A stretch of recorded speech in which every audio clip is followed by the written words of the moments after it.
बहनों, आज हमारे साथ हैं श्रीमती रिमझिम खंडूरी जी, जो कि एक पशु चिकित्सक हैं, और आज हम इनसे बात करने वाले हैं घरेलू जानवरों की देखभाल इस विषय पर। तो सबसे पहले रिमझिम जी, आपका हमारे स्टूडियो में और हमारे कार्यक्रम महिला जगत में बहुत बहुत स्वागत है। बहुत बहुत धन्यवाद। रिमझिम जी, आजकल पेट एनिमल्स को पालने का एक ट्रेंड जैसा बनता जा रहा है, तो ऐसे कौन कौन से पेट एनिमल्स हैं जो हम अपने साथ अपने घर में रख सकते हैं? जो पालतू जानवर आजकल हम पालते हैं उन्हें हम कहते हैं पेट्स। तो जो पेट्स पाले जाते हैं वो दो पर्पस से पाले जाते हैं। एक होता है कंपेनियनशिप और दूसरा होता है सिक्योरिटी। तो आजकल लोग 80% कंपेनियनशिप के लिए पेट पालते हैं और 20% सिक्योरिटी के लिए। तो जो आजकल सबसे ज्यादा कॉमन पेट्स हैं वो है dogs, cats and third number पे आते हैं एग्जॉटिक एनिमल्स। एग्जॉटिक एनिमल्स के अंदर आते हैं rabbits, guinea pig, hamster, love birds and parrots. रिमझिम जी, हम ज्यादातर अपने घरों में जो पालतू जानवर रखते हैं वो डॉग्स होते हैं, तो उनकी देखभाल हमें किस तरह से करनी चाहिए और हमें उन्हें क्या क्या खाने में ऐसी चीजें हैं जो हम उन्हें दे सकते हैं? हाँ, हम आजकल देख रहे हैं कि प्रैक्टिस में लगभग 70% लोग डॉग्स पालते हैं, 20% लोग कैट्स पालते हैं और 10% एग्जॉटिक पालते हैं। बट अब ये प्रचलन ऐसा है कि धीरे धीरे सबकी पॉपुलेशन बढ़ती जा रही है। तो सबसे पहले हम आते हैं डॉग्स पे। जब भी हम कोई छोटा पपी अडॉप्ट करते हैं, अपने घर लेकर आते हैं, तो जो पहला काम हमें करना चाहिए, विदिन 3 days हमें अपने जो वेटरनरी डॉक्टर हैं उनके पास ले जाके एक पपी कंसल्टेशन लेनी चाहिए। क्योंकि जो पपी आज आप लेकर आए हैं ये आपका अगले 15 साल का कमिटमेंट है। तो इसको किस तरीके से आप बड़ा करेंगे वो पहले 1 साल में ही आपको डिसाइड करना है। तो उसके रिगार्डिंग डॉक्टर आपको प्रॉपर गाइडेंस देते हैं कि छोटा पपी आपने लिया है तो आप शुरू में उसे दिन में कम से कम, जब वो 0 to 3 month ऑफ एज का है तो आप कम से कम 5 बार खाना दे। 3 महीने से लेके 6 महीने तक उसे 4 बार खाना दे। 6 महीने की उम्र से लेके 1 साल तक दिन में 3 बार खाना दे और 1 साल से ऊपर दिन में 2 बार खाना दे। और भी कई चीजें होती हैं, जैसे कि हमें पानी बार बार रेगुलर बदलना चाहिए। ऐसे नहीं कि एक बार सुबह पानी भर दिया उसी से पेट बार बार पी रहा है। पेट उसमें अगर आप लगातार पानी और खाने का बोल रखे रहेंगे पेट के आगे, तो उसे पता रहेगा कि ये तो मेरे सामने हमेशा अवेलेबल है, तो वो अपने मन मर्जी मौज वाला हो जाएगा। बट अगर आपने एक टाइम डिसाइड किया कि मैं हर 4 घंटे में ये खाने का और पानी का बोल रखूंगी और उसके बाद मैं 5 मिनट वेट करूंगी कि अब मेरा पेट आए, उसे खाए विदिन 5 मिनट्स। अगर वो नहीं खाता है तो उस खाने की बोल को आप हटा दें, ताकि उसके अंदर एक डिसिप्लिन हो कि अगर ये खाना मैं नहीं खाऊंगा तो ये खाना हट जाएगा, उसके बाद जो मेरा टाइम है अगले 4 घंटे बाद ही मुझे मिलेगा। इसका सबसे बड़ा फायदा ये है कि एक तो पेट डिसिप्लिन रहेगा। जो पेट है आपका, डॉग है, वो बोल नहीं सकता है, उसमें सहने की क्षमता बहुत ज्यादा होती है। तो जब वो बीमार पड़ते हैं तो सबसे पहली चीज जो होती है वो खाना खाना छोड़ते हैं। तो अगर उनकी आदत ऐसी बनी है कि खाना रखा है वो अपनी मन मर्जी वाले खा रहे हैं, तो वो कई दिन तक खाना नहीं खाएंगे, तो भी आपको एज अ पेट पेरेंट पता नहीं चलेगा कि आपका पेट बीमार है। बट अगर उसकी हैबिट है, डिसिप्लिन है कि टाइमली मुझे खाना खाना है, तो आप इमीडिएट कॉल ले सकेंगे, टाइमली डॉक्टर पे ले जाएंगे, उसे डायग्नोस करा के ट्रीटमेंट करा सकते हैं। ये पपी के लिए है। जब पेट मिडिल एज का होता है तब आपको उसको प्रॉपरली ग्रूमिंग करनी चाहिए, उसको एक्टिविटी बहुत ज्यादा रखनी चाहिए। कम से कम 40 मिनट्स इवनिंग वॉक और मॉर्निंग वॉक देनी चाहिए। दिन के समय हीट स्ट्रोक होने के चांसेस रहते हैं गर्मियों में, तो दिन में नहीं ले जाना चाहिए। सर्दियों में कोशिश करनी चाहिए अर्ली मॉर्निंग और इवनिंग ना ले जाएं, थोड़ा 10 बजे के बाद और 4 बजे से पहले वॉक के लिए ले जाएं। जो ओल्ड एज पेट होते हैं उनके लिए हमें बेडिंग अच्छे से रखनी चाहिए, क्योंकि जब ओल्ड एज आती है तो आर्थराइटिस की प्रॉब्लम आती है, जोड़ों में दर्द होता है, उठने चलने में प्रॉब्लम आती है। तो सॉफ्ट बेडिंग रखनी चाहिए। खाना ऐसा रखना चाहिए जो कि वो इजीली चबा सके, ज्यादा हार्ड फूड नहीं देना चाहिए। तो ये कुछ चीजें हैं जो हम ध्यान रख सकते हैं डॉग्स के लिए।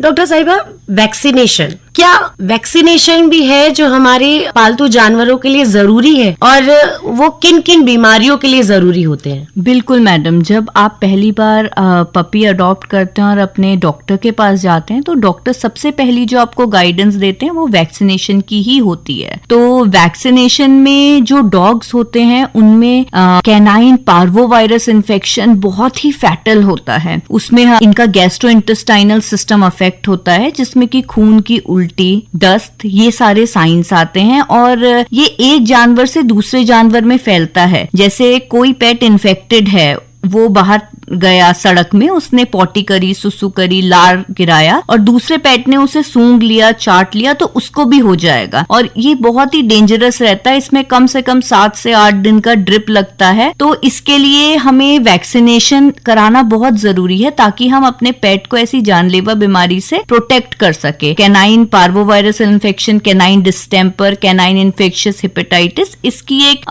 9-in-1 करके एक वैक्सीन आती है। वो हमें 45 डे पे पेट को फर्स्ट वैक्सीन देनी चाहिए। फिर अगले 3 से 4 महीने बूस्टर शॉट्स लगते हैं और चौथे महीने जब एंटी रेबीज वगैरह के शॉट्स लग जाते हैं तो आप पेट को घर से बाहर घुमाने के लिए ले जा सकते हैं। बट तब तक आपको प्रिकॉशन लेना चाहिए कि आप पेट को घर से बाहर ना ले जाएं। अब कैट्स में जो जानलेवा बीमारी होती है वो होती है फेलाइन पार्वोवायरस इन्फेक्शन, कैल्सी वायरस और हर्पीज वायरस। तो इसके लिए एक ट्राई कैट नाम की वैक्सीन आती है जो कि हम फर्स्ट शॉट 2 मंथ में देते हैं। उसके बाद इसका बूस्टर लगता है 1 महीने बाद और एंटी रेबीज 3 मंथ पे देके उसका बूस्टर लगता है। फिर ये साल में एक बार रिपीट होती है। अभी तक जो एक्सोटिक एनिमल्स हैं उनके लिए कोई स्पेसिफिक वैक्सीन नहीं दी जाती हैं। मैम, ऐसे कौन कौन से लक्षण हैं जिन्हें देखने पर क्या हम समझ सकते हैं कि हमारा पालतू जानवर किसी बीमारी से ग्रस्त है या उससे कोई परेशानी हो रही है? बिल्कुल, जो पेट होता है उसकी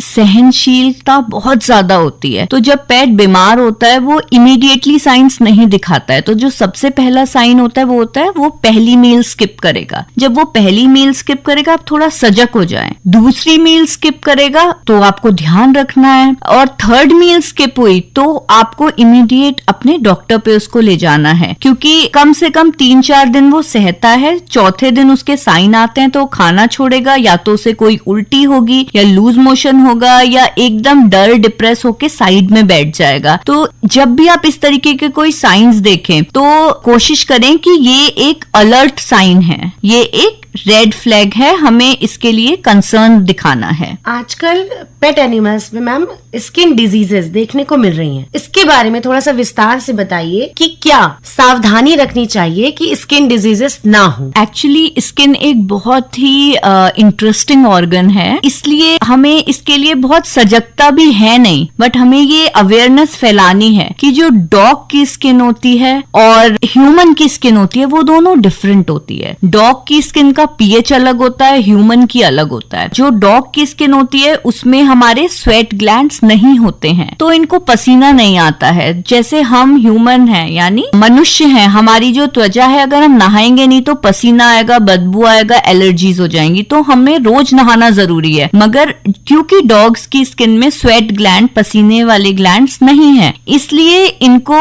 हमें 15 दिन में एक बार नहलाना चाहिए। आप रेगुलर ब्रशिंग करिए, रोज कॉम्बिंग, ब्रशिंग रेगुलर करेंगे तो जो भी डर्ट रहेगा एटमॉस्फेयर से वो डस्ट आउट हो जाएगा। बट नहलाना रोज नहीं है। अगर आप रोज नहलाते हैं और 3 दिन में नहलाते हैं तो आपका पेट बहुत जल्दी स्किन डिजीज कैच कर लेगा, क्योंकि मॉइस्चर ट्रैप हो जाएगा स्किन में। और जब भी आप पेट को नहलाएं तो हमेशा उसके कानों में कॉटन जरूर डालें, क्योंकि नहलाते टाइम जब वो पानी जाता है उसी से मेजर स्किन प्रॉब्लम ईयर की स्टार्ट हो जाती है। तो एक ये तो हमें सावधानियां रखनी है। और क्या हम एक्स्ट्रा कर सकते हैं? ओमेगा 3 फैटी एसिड्स होता है, DHA होता है, ये आप अपने पेट को हर 3 महीने लगातार दें हर साल, ताकि स्किन प्रोटेक्टेड रहे, इन्फेक्शन से बैरियर मेंटेन रहे और हेयर ग्रोथ अच्छा हो। रिमझिम जी, जब हम कोई पेट अपने घर में ला रहे हैं तो ऐसी कौन कौन सी हैबिट्स हैं जो हमें उन्हें सिखानी चाहिए और किस तरह से सिखानी चाहिए? हाँ बिल्कुल, क्या होता है, क्योंकि आप पेट लेकर आए हैं घर में, आज से 1 साल बाद, 2 साल बाद वो कैसा बनेगा, अगर आप उसे अच्छे से पालते हैं, उसे अच्छी हैबिट सिखाते हैं, तो वो एक ओबीडियंट कंपेनियन बनेगा जो आपको कभी भी दिक्कत नहीं देगा, वो किसी और को जाके काटेगा नहीं, डिसोबीडियंट नहीं होगा। तो उसके लिए आपको पपी ट्रेनिंग स्टार्ट करनी चाहिए जब पपी 2 महीने का होता है। तो जैसे आप उसे डॉग फूड देते हैं तो उसके कुछ किबल्स हो गए, इमीडिएट बोल में ना रखें, अपने हाथ में रखें और उसे मांगने दें, थोड़ा वेट कराएं, फिर उसको कमांड्स दें, बेसिक कमांड जैसे sit up, lie down, handshake. But इस चीज के लिए आपके अंदर पेशेंस और टाइम होना चाहिए, तभी आप ये कर सकते हैं। तो अगर ये कमांड्स आप खुद अपने से देंगे तो आपको एज सच डॉग ट्रेनर की बहुत ज्यादा रिक्वायरमेंट नहीं पड़ेगी। पेट बचपन से ही आपके कमांड सुनेगा। रिमझिम जी, पालतू जानवर जो कि हमारे साथ हर समय हमारे घर में रहते हैं, हमारे एक परिवार का हिस्सा है, तो क्या उनकी मानसिक स्वास्थ्य के लिए भी कुछ ऐसी चीजें हैं जो हमें ध्यान में रखनी चाहिए? बिल्कुल, आजकल हम देख रहे हैं कि डॉग्स में डिप्रेशन का ट्रेंड थोड़ा हाई है। तो ये तब होता है जैसे फ्लैट सिस्टम हो गया, दोनों लोग वर्किंग हैं और पेट पूरे दिन घर में बंद है, शाम में आप आते हैं उससे मिलते हैं तो वो अपने को आइसोलेटेड महसूस करता है। तो प्लीज ये ना करें, एक जना डॉग के साथ हमेशा रहे, उससे बातचीत करे, उन्हें और डॉग से भी सोशल कराए ताकि वो और डॉग से मिले, खेले, कूदे और कम से कम 45 मिनट की वॉक मॉर्निंग इवनिंग जरूर दें। इससे जो ये मानसिक समस्याएं हैं वो आराम से हम उससे डील कर सकेंगे, वो आएंगी ही नहीं। जी, तो रिमझिम जी, आज हमारे कार्यक्रम महिला जगत में आपने घरेलू जानवरों के बारे में इतनी सारी जानकारी दी, उसके लिए आपका बहुत बहुत धन्यवाद। बहुत बहुत धन्यवाद मैडम।